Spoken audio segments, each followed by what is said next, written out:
Hello दोस्तों, नमस्कार। बात कर लेते हैं आज के दिन भर की सारी बड़ी खबरों की, जहां सबसे पहले आपको बताएंगे बंगाल में लगातार बांग्लादेशियों का कैसे गढ़ बन गया था। दोस्तों, उसकी नई नई जानकारियां, नए नए खुलासे हो रहे हैं। बताएंगे अवैध बांग्लादेशियों के चौंकाने वाले भी कबूलनामे सामने आए हैं दोस्तों, जहां पर खुद कबूल कर रहे हैं कि उन्होंने बंगाल में चार बार वोट दिया। जी हाँ दोस्तों, बताएंगे जिसके बाद कैसे भाजपा ने बंगाल के लिए 6 राज्यों के संगठन मंत्रियों को करेगी तैनात। जी हाँ दोस्तों, बिहार फतेह के बाद बीजेपी जोश से लबरेज बंगाल जीतने के लिए बना लिया महाप्लान, और कैसे इन घुसपैठियों बांग्लादेशियों का सफाया करेगी एसआईआर। दोस्तों, चुनाव आयोग की भी नई और बड़ी प्लानिंग आपको बताने वाले हैं। इसी बीच आपको बताएंगे शेख हसीना के लिए फिर एक बार गिड़गिड़ाया बांग्लादेश। मोहम्मद यूनुस ने भारत को फिर एक बार लिख डाला पत्र, ट्रिब्यूनल के फैसले की दुहाई की बड़ी खबर आपको बताएंगे दोस्तों। इसी बीच जहां क्रैश हुआ था भारत का तेजस लड़ाकू विमान, वहीं रशिया के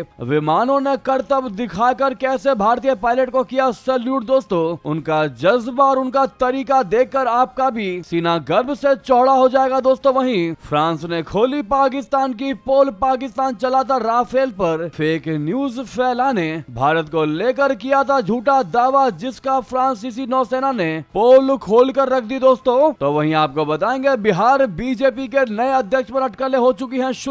तो वहीं सबसे बड़े सवाल का जवाब आपको देंगे, क्या चंडीगढ़ पर केंद्र सरकार का होगा फुल कंट्रोल। एक से एक बेहतरीन खबर बताने वाले हैं, बस आप वीडियो के लास्ट तक बने रहिएगा। और खबरों में आगे बढ़ने से पहले अगर आप भी मानते हैं कि बंगाल से बांग्लादेशी घुसपैठी जितने भी मौजूद है उनका सफाया होना बहुत जरूरी है, तभी निष्पक्ष तरीके से चुनाव हो पाएंगे और आने वाले समय में एनआरसी भी लागू होनी चाहिए। तो दोस्तों, वीडियो को लाइक करके, चैनल को सब्सक्राइब करके, बेल आइकन दबा के कमेंट में जय हिंद कहना मत भूलिएगा। तो बात कर लेते हैं पहली सबसे बड़ी खबर की, जहां पश्चिम बंगाल के उत्तर 24 परगना जिले के हाकिमपुर बीएसएफ चौकी के पास एक कच्चे धूल भरे रास्ते पर शनिवार को असामान्य सी हलचल दिखी। बरगद के पेड़ की छाप तले छोटे बैग लिए परिवार, बच्चों के हाथों में पानी की बोतलें और चुपचाप बैठे पुरुष सब एक ही अपील दोहराते दिखाई दिए कि हमें घर जाने दीजिए। दोस्तों, ये वे लोग हैं जिन्हें सुरक्षा एजेंसियां अवैध बांग्लादेशी निवासी बता रही हैं। ऐसे लोग जिन्होंने वर्षों तक पश्चिम बंगाल के अलग अलग इलाकों में रहकर काम किया, पहचान पत्र बनवाए और अब अचानक वापस लौटने की कोशिश में है। दोस्तों, इस असामान्य उल्टी पलायन की वजह है पश्चिम बंगाल में चल रही विशेष गहन पुनरीक्षण, बोले तो एसआईआर यानी मतदाता सूची की सख्त से सख्त जांच। खुलना जिले के रहने वाले शाहीन बीवी अपने छोटे बच्चे के साथ सड़क किनारे इंतजार कर रही थी। वो न्यू टाउन कोलकाता में घरों में काम करके 20,000 रुपए महीना कमाती थी। उन्होंने साफ कहा है कि हम गरीबी के कारण यहाँ आए थे, दस्तावेज ठीक नहीं थे, अब जांच हो रही है, इसीलिए लौटना ही बेहतर लग रहा है। कई लोग मानते हैं कि उन्होंने आधार, राशन कार्ड या वोटर आईडी जैसे कागज दलाल और बिचौलियों के जरिए बनवा लिए थे। एसआईआर में इन पुराने कागजों की दोबारा जांच हो रही है, इसीलिए लोग पूछताछ और हिरासत से बचने के लिए खुद ही अपने आप ही सीमा पर आ चुके हैं। एक युवा वेटर ने कहा कि 8 साल रह लिया, अगर पुराने कागज मांगे तो क्या दिखाएंगे, इससे अच्छा जाने में ही भलाई है। बीएसएफ अधिकारियों के मुताबिक हर दिन लगभग 150 से 200 लोग पकड़े जा रहे हैं जो अपने आप भागने की कोशिश कर रहे हैं और जांच के बाद उन्हें वापस भेजा जा रहा है। यानी एसआईआर शुरू होने के बाद से ही भीड़ बढ़नी शुरू हो चुकी है। सभी लोगों के बायोमेट्रिक डेटा लेकर पुलिस और प्रशासन को भेजा जाता है। भीड़ ज्यादा होने पर 2-3 दिन तक इंतजार करना पड़ रहा है। गेट के अंदर बीएसएफ खाना दे रही है, बाहर इंतजार कर रहे लोग सड़क किनारे चाय ढाबों पर निर्भर हैं। 40 रुपए में चावल, अंडा और 60 रुपए में चावल मछली मिल रहा है। दोस्तों, अब वापस भागते ये बांग्लादेशी खुद कबूल कर रहे हैं कि उन्होंने 5,000 से 7,000 रुपए देकर भारत में एंट्री ली थी, लेकिन कागज बनवाने में 20,000 रुपए तक खर्च हो गए थे। यानी फर्जी डॉक्यूमेंट, आधार कार्ड, पहचान पत्र जैसे, राशन कार्ड जैसे कार्ड बनवाने में इन्होंने 20,000 रुपए खर्च किए। दोस्तों, और यहाँ तक कि इन्होंने बताया कि इन्होंने 4 बार वोट किया, लगातार 4 बार वोट दिया है, और उनके पास 2002 का कोई असली कागज नहीं है, इसीलिए अब वो लौटते दिखाई दे रहे हैं। दोस्तों, वाकई में बिल्कुल सही और सटीक समय पर एसआईआर को बंगाल में लागू किया गया है, क्योंकि अब जब बंगाल में चुनाव होगा दोस्तों, तो इसमें होगा असली खेला और जेन्युइन वोटिंग। माना यह जा रहा है कि एसआईआर के बाद जो वोट दिए जाएंगे, जो गिनती की जाएंगी, वो असली गिनती कहलाने वाली होगी। लेकिन वहीं आपको बता दे दोस्तों, एक तरफ एसआईआर चुनाव आयोग चला रही है तो वहीं दूसरी तरफ बिहार फतेह के बाद बीजेपी जोश से लबरेज दिखाई दे रही है। बंगाल जीतने के लिए बना लिया महाप्लान, 6 राज्यों के संगठन मंत्रियों को तैनात करेगी भाजपा। दोस्तों 2026 में बंगाल के किले को भेदने के लिए भाजपा ने मजबूत रणनीति बनाई है। रणनीति के तहत भाजपा ने बंगाल के 5 जोन में अलग अलग नेताओं को जिम्मेदारी देकर अगले 5 महीने के लिए बंगाल के मैदान में उतार दिया है। दोस्तों बिहार चुनाव में प्रचंड जीत के साथ ही भाजपा ने पश्चिम बंगाल विधानसभा चुनाव को लेकर तैयारियां तेज कर दी हैं। विपक्ष के सत्ता वाले राज्यों की बात करें तो ममता बनर्जी के अभेद किले को भाजपा अब तक नहीं भेद पाई। 2026 में बंगाल के किले को भेदने के लिए भाजपा ने मजबूत रणनीति बनाई है। रणनीति के तहत भाजपा ने बंगाल के 5 जोन में अलग अलग नेताओं को जिम्मेदारी देकर अगले 5 महीने के लिए बंगाल के मैदान में उतार दिया है।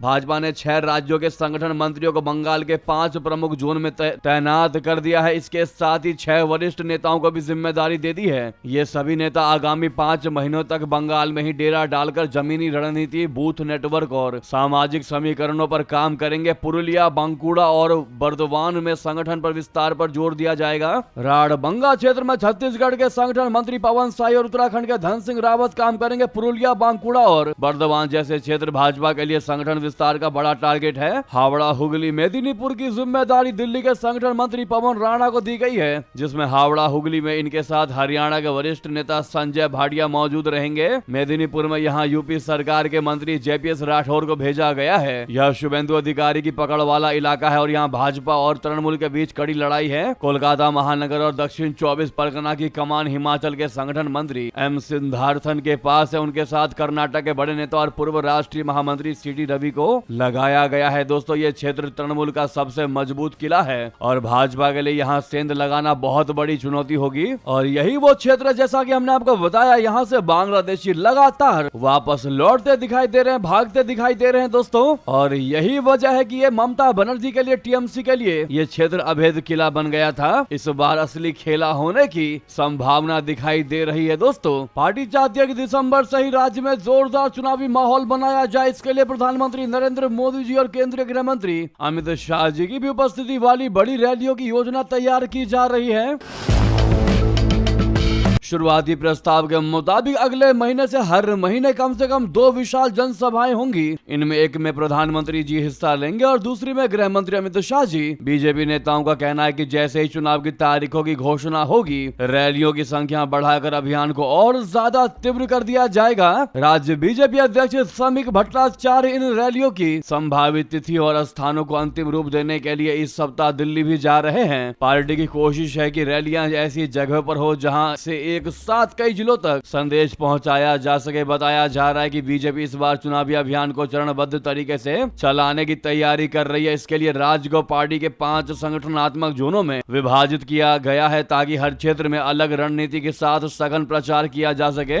दोस्तों वाकई में एक तरफ एसआईआर, दूसरे तरफ भागते बांग्लादेशी, तीसरी और बीजेपी की नई रणनीति। वाकई में ऐसा लग रहा है कि इस बार बंगाल में बदलाव तो होकर ही रहेगा। क्या लगता है दोस्तों आपको? क्या इन घुसपैठियों को भगाने के बाद बंगाल में बीजेपी के लिए भी रास्ते खुल जाएंगे? क्या इस बार निष्पक्ष चुनाव हो पाएगा? और निष्पक्ष चुनाव करवाने के लिए ही लगातार चुनाव आयोग एसआईआर में जुटी हुई है और इसको सीरियसली, गंभीरता से लिया जा रहा है। इस पर आपकी जो भी राय है दोस्तों लिखकर जरूर बताइएगा, अपनी राय दीजिएगा। लेकिन साथ ही ये भी बताइएगा कि आपको नहीं लगता कि एनआरसी भी लागू होना चाहिए बंगाल में? और इस बार दोस्तों जैसा कि बंगाल चुनाव काफी ज्यादा अहम होने वाला है, इसीलिए अब बंगाल चुनाव हम भी कवर करेंगे और एक स्टेप की आपको जानकारी देंगे। दोस्तों क्या आप चाहते हैं कि बंगाल खबर भी कवर होनी चाहिए? बताना बिल्कुल मत भूलिएगा। आप लोग जरूर कमेंट कीजिएगा। आप कहेंगे तभी हम कवर करेंगे दोस्तों, तो जरूर कमेंट कीजिएगा। नेक्स्ट खबर की बात करते हैं, जहां पर बांग्लादेश की अंतरिम सरकार ने भारत को एक बार फिर आधिकारिक रूप से पत्र लिखकर देश की पूर्व प्रधानमंत्री शेख हसीना को वापस भेजने यानी प्रत्यर्पित करने की औपचारिक मांग कर डाली। ये कदम ऐसे समय उठाया गया जब हाल ही में आपको याद होगा बांग्लादेश की इंटरनेशनल क्राइम्स ट्रिब्यूनल यानी आईसीटी ने हसीना को मानवता के खिलाफ अपराध के आरोप में मौत की सजा सुनाई है। विदेश सलाहकार तौहीद हुसैन ने ढाका में पत्रकारों से बातचीत में बताया कि यह पत्र 2 दिन पहले शुक्रवार को भारत को भेजा गया है। यह दूसरी बार बार है जब बांग्लादेश ने भारत से इस तरह की मांग की है। पिछले वर्ष दिसंबर में भी इसी तरह का पत्र भारत के विदेश मंत्रालय को भेजा गया था, लेकिन तब कोई औपचारिक जवाब नहीं मिला। 17 नवंबर को बांग्लादेश की इंटरनेशनल क्राइम्स ट्रिब्यूनल ने शेख हसीना को पिछले साल जुलाई में हुए कथित विद्रोह के दौरान मानवता के खिलाफ अपराधों के लिए दोषी ठहराया था। फैसले में उनके लिए डेथ सेंटेंस का प्रावधान किया गया, जिसको लेकर राजनीतिक माहौल और तनाव और अधिक बढ़ गया। इसके बाद ढाका ने न सिर्फ हसीना बल्कि पूर्व गृह मंत्री असादुज्जमान खान कमाल का भी प्रत्यर्पण मांगा है। दोनों वर्तमान में भारत में मौजूद बताए जाते हैं। बांग्लादेश विदेश मंत्रालय ने बयान में कहा है कि किसी भी देश द्वारा सजा याफ्ता लोगों को शरण देना अनफ्रेंडली व्यवहार माना जाएगा और ये फैसले का भी अपमान होगा। ढाका ने अपने पत्र में 2013 के भारत बांग्लादेश प्रत्यर्पण समझौते का उल्लेख करते हुए कहा है कि समझौते के तहत भारत पर हसीना को सौंपने की कानूनी जिम्मेदारी है। सरकार के मुताबिक चूंकि उन पर अंतर्राष्ट्रीय ट्रिब्यूनल ने सजा सुनाई है, इसीलिए भारत को समझौते के तहत कार्रवाई करनी चाहिए। बांग्लादेश का यह भी कहना है कि हसीना को राजनीतिक कारणों से नहीं बल्कि गंभीर अपराधों के आधार पर दोषी ठहराया गया है। इस कारण प्रत्यर्पण के लिए कानूनी प्रक्रिया पूरी होनी चाहिए। दोस्तों, ऐसे में सबसे बड़ा सवाल यह है कि क्या वाकई में भारत बांग्लादेश के यूनुस सरकार की बात मानेगी? क्या शेख हसीना को प्रत्यर्पित करेगी? ये सबसे बड़ा सवाल उठ रहा है। हालांकि इसका जवाब अभी के परिस्थितियों के हिसाब से तो नहीं ही माना जा रहा है, क्योंकि शेख हसीना भारत के साथ बांग्लादेश के अच्छे संबंधों को जोड़ने की एक बहुत महत्वपूर्ण कड़ी है। दोस्तों, ऐसे में भारत चाहकर भी शेख हसीना को प्रत्यर्पित करने से पहले 100 बार सोचेगा। आपकी क्या राय है दोस्तों? इस पर जरूर कमेंट करके बताइएगा। अगली खबर की बात करते हैं, जहां पर दुबई एयर शो में भारत का तेजस विमान क्रैश हो गया। इस हादसे में इंडियन एयरफोर्स के पायलट विंग कमांडर नमन सियाल शहीद हो गए। अब रशिया ने उनके सम्मान में बहुत ज्यादा अट्रैक्टिव कदम उठाया। दोस्तों, जहां क्रैश हुआ था तेजस, ठीक वहीं पर रशिया के विमानों ने करतब दिखाकर भारतीय इस पायलट को किया सैल्यूट। बता दें, रशियन नाइट्स की एरोबैटिक्स टीम ने विंग कमांडर नमन सियाल को सम्मान देने के लिए मिसिंग मैन नाम से करतब दिखाया। नमन सियाल इंडियन एयरफोर्स के पायलट थे, जिनकी मौत दुबई एयर शो में उड़ाए जा रहे तेजस फाइटर जेट के शुक्रवार 21 नवंबर को कम ऊंचाई पर नेगेटिव जी टर्न के दौरान क्रैश होने से हो गया था। Russian social media platform VK पर शेयर किए गए वीडियो में रूसी नाइट्स ने तेजस क्रैश को इम्पॉसिबल टू डिस्क्राइब बताया और कहा कि एविएशन शो के आखिरी दिन उनका एविएशन शो उन भाइयों की याद में था जो आखिरी फ्लाइट से वापस नहीं आए थे। दोस्तों, वाकई में अपने इस भारतीय पायलट को सम्मान देने का तरीका हर एक भारतीय को पसंद आया। आपकी इस पर जो भी राय हो, लेकिन थैंक यू रशिया लिखना मत भूलेगा। नेक्स्ट खबर की बात करते हैं, जहां फ्रांस ने खोली पाकिस्तान की पोल। भारत को लेकर किया था झूठा दावा। फ्रांसीसी नौसेना ने कहा कि पाकिस्तानी पत्रकार ने फैलाई थी फेक न्यूज। हमने राफेल गिरने की बात नहीं मानी, गलत तरीके से पेश किया अफसर का बयान। दोस्तों, फ्रांसीसी नेवी ने रविवार को पाकिस्तानी मीडिया द्वारा किए गए उन दावों का पूर्ण रूप से खंडन कर दिया, जिसमें दावा किया गया था कि एक फ्रांसीसी कमांडर मई 2025 के संघर्ष के दौरान पाकिस्तान की हवाई श्रेष्ठता की पुष्टि की और राफेल जेट के नुकसान की बात कही थी। फ्रांसीसी नौसेना ने इन रिपोर्टों को गलत सूचना करार दिया और जियो टीवी द्वारा प्रकाशित लेख को भ्रामक बताया। फ्रांसीसी नौसेना ने ऑपरेशन सिंदूर में राफेल गिरने की पाकिस्तानी पत्रकार हामिद मीर की रिपोर्ट को फर्जी बताया। नौसेना ने कहा है कि राफेल गिरने की बात ना तो कभी मानी गई और ना ही कभी किसी अधिकारी ने ऐसा बयान दिया। फ्रांसीसी नेवी ने बताया कि रिपोर्ट में जिस अफसर का नाम लिखा है वो भी गलत है। रिपोर्ट में जैक्स लॉने लिखा गया है, जबकि सही नाम है कैप्टन यवन लॉने। नेवी ने कहा कि कैप्टन लॉने के पद और जिम्मेदारियों को भी बढ़ा चढ़ाकर बताया गया है। फ्रांस के मुताबिक कैप्टन लॉने ने ना तो राफेल गिराए जाने पर कोई बात कही और ना ही भारत पाकिस्तान झड़प को लेकर कोई दावा किया। उन्होंने ऑपरेशन सिंदूर पर सवाल पूछे जाने पर सिर्फ इतना कहा था कि वे इस पर टिप्पणी नहीं कर सकते। इसके बावजूद रिपोर्ट में इसे पुष्टि की तरह पेश किया गया। जैसा कि सामने आप स्क्रीनशॉट देख ही पा रहे हैं दोस्तों, फेक न्यूज का। कैसे पाकिस्तान ने फेक न्यूज फैलाया। जब पाकिस्तान के पास कोई मुद्दा नहीं होता तो वो दूसरे के बयानों को तोड़ मरोड़ कर गलत तरीके से पेश करता है ताकि वो अपनी पाकिस्तान की जनता को खुश कर सके। लेकिन पाकिस्तान के इन हुक्मरानों को नहीं पता कि जनता को खुश करके तुम जनता का ही मूर्ख बना सकते हो, पाकिस्तानी जनता का ही मूर्ख बना सकते हो। लेकिन दुनिया पाकिस्तान से ज्यादा समझदार है। जी हाँ, दरअसल दोस्तों, जो मूर्ख होता है उसको ऐसा लगता है कि दुनिया भी मूर्ख है और यही हाल पाकिस्तान का है। आपकी क्या राय जवाब है दोस्तों? इस पर जरूर कमेंट करके बताइएगा। वहीं आपको बता दें, दूसरी तरफ फिर भारत का हिस्सा बन सकता है सिंध। जी हां, राजनाथ सिंह जी ने कहा बदल सकता है बॉर्डर। बता दें बड़ी जानकारी, सिंध क्षेत्र आज भारत का हिस्सा नहीं है लेकिन हो सकता है कि सीमाएं बदल जाएं और ये क्षेत्र फिर से भारत का हिस्सा बन जाए। ये बातें रक्षा मंत्री राजनाथ सिंह जी ने एक कार्यक्रम के दौरान कही। बता दें कि सिंधु नदी के करीब स्थित सिंध प्रांत 1947 में बंटवारे के बाद पाकिस्तान में चला गया था। इस दौरान वहां रहने वाले सिंधी लोग भारत में बस गए थे। रक्षा मंत्री राजनाथ सिंह जी के सिंधी हिंदुओं, खासतौर पर लाल कृष्ण आडवाणी की पीढ़ी के लोगों ने आज तक भारत से सिंध के अलगाव को स्वीकार नहीं किया। उन्होंने कहा कि आडवाणी जी ने इस बात का जिक्र अपनी किताब में भी किया है। राजनाथ सिंह जी ने कहा कि केवल सिंध में ही नहीं बल्कि पूरे भारत में हिंदू सिंधु नदी को पवित्र मानते हैं। सिंध के बहुत से मुसलमान भी मानते हैं कि सिंधु नदी का पानी मक्का के आबे जमजम के कम पवित्र नहीं है। उन्होंने कहा कि ये बातें आडवाणी जी की किताब में भी है। राजनाथ सिंह जी ने आगे कहा कि आज भले ही सिंध भारत का हिस्सा ना हो, लेकिन सभ्यतात्मक रूप से सिंध हमेशा भारत का हिस्सा रहेगा। जहां तक जमीन का सवाल है, सीमाएं बदल सकती हैं, कौन जाने कल सिंध फिर से भारत में हमेशा शामिल हो जाए। रक्षा मंत्री राजनाथ सिंह जी ने कहा कि हमारे सिंध के लोग जो सिंधु नदी को पवित्र मानते हैं वो हमेशा हमारे अपने रहेंगे। चाहे वे कहीं भी रहे, वे हमेशा हमारे रहेंगे और हमारे ही होंगे। जी हाँ, तो वहीं आपको बता दे बहुत बड़ी खबर। अमेरिकी विरोध व विवादों के बीच G20 सम्मेलन हुआ समाप्त। भारत का दिखा दबदबा। दोस्तों, राष्ट्रपति ट्रंप के न आने से भड़के रामाफोसा नहीं सौंपी अध्यक्षता। आखिर G20 कैसे बना? अमेरिका साउथ अफ्रीका की जंग का अखाड़ा आपको बता दें। पहले बताते हैं, दक्षिण अफ्रीका में पहली बार आयोजित G20 शिखर सम्मेलन रविवार को विवादों के बीच आखिरकार संपन्न हो गया। अमेरिका के बहिष्कार के कारण दक्षिण अफ्रीकी राष्ट्रपति सिरिल रामाफोसा ने समापन समारोह के मौके पर किसी अमेरिकी अधिकारी को गवेल यानी अध्यक्षता का प्रतीक हथौड़ा नहीं सौंपा। बहरहाल प्रधानमंत्री नरेंद्र मोदी जी की मौजूदगी, समूह के सदस्य देशों के नेताओं के साथ उनकी मुलाकात से लेकर सम्मेलन के एजेंडे तक में भारत का दबदबा पूरे तरीके से नजर आया। भारत वैश्विक दक्षिण की एक प्रमुख आवाज बनकर उभरा है। दोस्तों, यानी कि साउथ अफ्रीका को जोहान्सबर्ग में आयोजित 20वीं G20 शिखर सम्मेलन बिना औपचारिक हैंडओवर के ही संपन्न हो गया। अफ्रीका के राष्ट्रपति सिरिल रामाफोसा ने किसी भी अमेरिकी अधिकारी को गवेल नहीं सौंपा। शिखर सम्मेलन के समाप्त होने से पहले G20 में अमेरिका के शामिल न होने पर दक्षिण अफ्रीका के व्यापार, उद्योग और प्रतिस्पर्धा मंत्री पाक्स ताऊ ने नाराजगी जताई। हालांकि उन्होंने ये भी कहा कि व्यापार को लेकर अमेरिका के साथ चर्चा जारी रहेगी।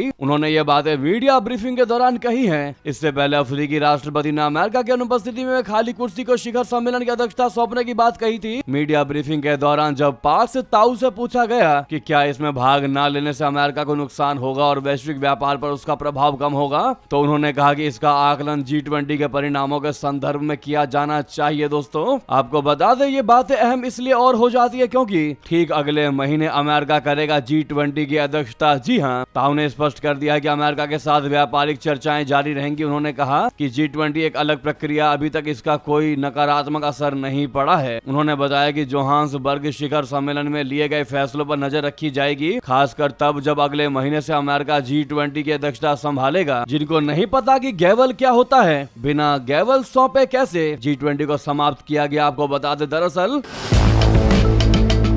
हर G20 शिखर सम्मेलन के मौके पर मेजबानी करने वाला देश अगले मेजबान देश को औपचारिक रूप से गैवल सौंपता है। यानी जैसे कि अभी जोहान्सबर्ग में हुआ है ये सम्मेलन, अब अमेरिका में होने वाला है, तो दक्षिण अफ्रीका अब G20 का गैवल अमेरिका को सौंपता, लेकिन उसने ऐसा नहीं किया। इस समारोह के दौरान दोनों देशों के नेता आमने सामने मौजूद रहते हैं। चूंकि राष्ट्रपति ट्रंप ने सम्मेलन का बहिष्कार किया था, लेकिन बाद में उन्होंने एक राजदूत को भेजने की बात कही थी। अमेरिका ने उसके अधिकारी को गैवल न सौंपने पर नाराजगी जताई है। इस मुद्दे पर दक्षिण अफ्रीकी विदेश विभाग का कहना है कि ये कोई राजनयिक विवाद नहीं है, बल्कि सम्मान का सवाल है। किसी जूनियर अधिकारी को इसे नहीं सौंपा जा सकता था, इसीलिए हमने नहीं सौंपा। जी हाँ दोस्तों, ये बहुत बड़ी और अहम जानकारी है। वहीं प्रधानमंत्री नरेंद्र मोदी जी ने रविवार को जोहान्सबर्ग में G20 शिखर सम्मेलन के दौरान साउथ अफ्रीका के राष्ट्रपति सिरिल रामाफोसा के साथ द्विपक्षीय बैठक भी की। इस बैठक के दौरान भारत के विदेश मंत्री जयशंकर जी और विदेश मंत्रालय के सचिव आर्थिक संबंध सुधाकर दलेला और दूसरे अधिकारी भी मौजूद रहे। दोनों देशों के बीच हुई इस बैठक को लेकर दक्षिण अफ्रीका के राष्ट्रपति कार्यालय की तरफ से पोस्ट साझा की गई। दोस्तों, राष्ट्रपति रामाफोसा और पीएम मोदी के बीच हुई बैठक में न सिर्फ मौजूदा द्विपक्षीय संबंधों के स्टेटस पर बात हुई, बल्कि सुरक्षा को लेकर आपसी सहयोग और लोगों से लोगों की कनेक्टिविटी जैसे अन्य क्षेत्रों में सहयोग पर भी बात हुई। अपने संबोधन के दौरान प्रधानमंत्री मोदी जी ने मजबूत वैश्विक सहयोग,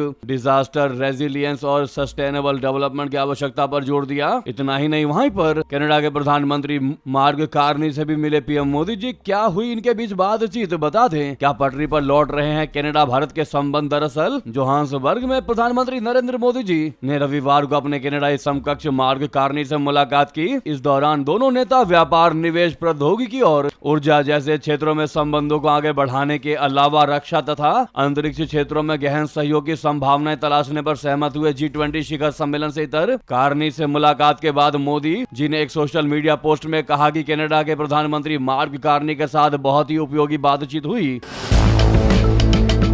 यह मोदी और कार्नी की दूसरी मुलाकात थी। इससे पहले दोनों नेता जून में कनाडा के कनानासगिस में आयोजित G7 शिखर सम्मेलन के दौरान मिले थे। मोदी ने कहा कि हमने कनाडा में आयोजित G7 शिखर सम्मेलन के दौरान हुई हमारी पिछली बैठक के बाद से द्विपक्षीय संबंधों में हुई उल्लेखनीय प्रगति की सराहना की। तो वहीं G20 में छाई रही प्रधानमंत्री मोदी मेलोनी की जुगलबंदी। साथ में दोनों नेताओं ने व्यापार, निवेश, प्रौद्योगिकी, AI, अंतरिक्ष, रक्षा और सुरक्षा सहित कई क्षेत्रों में द्विपक्षीय संबंधों को मजबूत करने के तरीकों पर चर्चा की। मुलाकात के दौरान दोनों नेताओं ने एक दूसरे से हाथ मिलाकर अभिवादन किया और मुस्कुराते हुए बातचीत की। इस साल ये मोदी जी और मेलोनी की तीसरी मुलाकात है। दोनों नेताओं ने एक द्विपक्षीय बैठक भी की जिसमें विदेश मंत्री जयशंकर जी और विदेश मंत्रालय के प्रवक्ता रणधीर जायसवाल जी भी मौजूद थे। जी हाँ दोस्तों, बैठक के बाद सोशल मीडिया पर एक पोस्ट में मोदी जी ने कहा कि प्रधानमंत्री जॉर्जिया मेलोनी के साथ बहुत अच्छी बैठक हुई। भारत इटली रणनीतिक साझेदारी लगातार मजबूत हो रही है जिससे हमारे देशों के लोगों को बहुत लाभ हो रहा है। वहीं आप सामने देख पा रहे हैं दोस्तों, जॉर्जिया मेलोनी ने एक्स अकाउंट पर तस्वीरें साझा की जिसमें उन्होंने लिखा कि प्राइमा सेशन यानी कि प्राइम सेशन, जिसमें प्रधानमंत्री नरेंद्र मोदी जी के साथ हंसते हुए मुस्कुराते हुए पिक्चर शेयर की। दोस्तों